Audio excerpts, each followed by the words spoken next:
nama saya Betty Monika Nababan dari kelas 12 5 MIPA. Di sini saya akan mencoba menjelaskan materi Bhinneka Tunggal Ika yang diambil dari bab integrasi nasional dalam bingkai Bhinneka Tunggal Ika.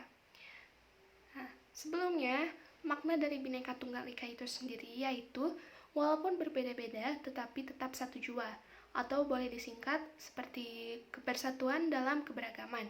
Nah, seperti yang kita tahu, Indonesia itu kaya akan suku, agama, ras, dan yang lainnya.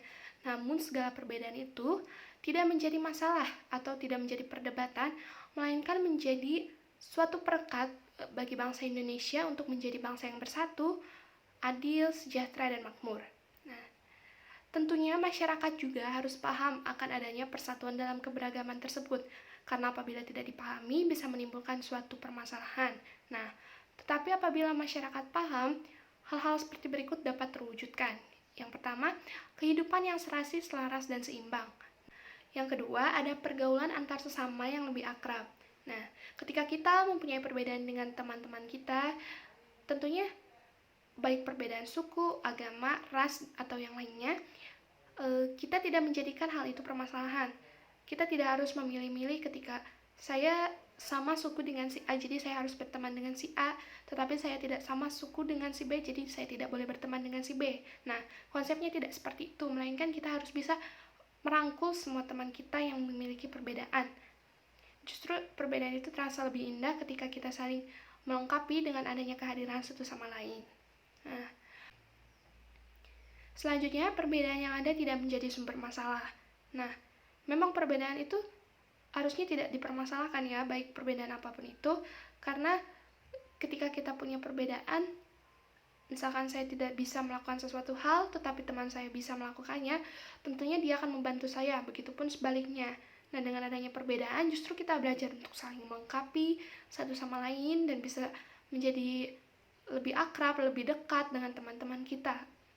Yang terakhir, ada pembangunan yang berjalan dengan lancar.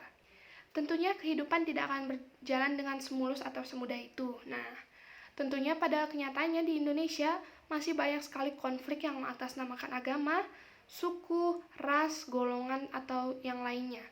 Nah, tetapi harusnya itu tidak menjadi permasalahan.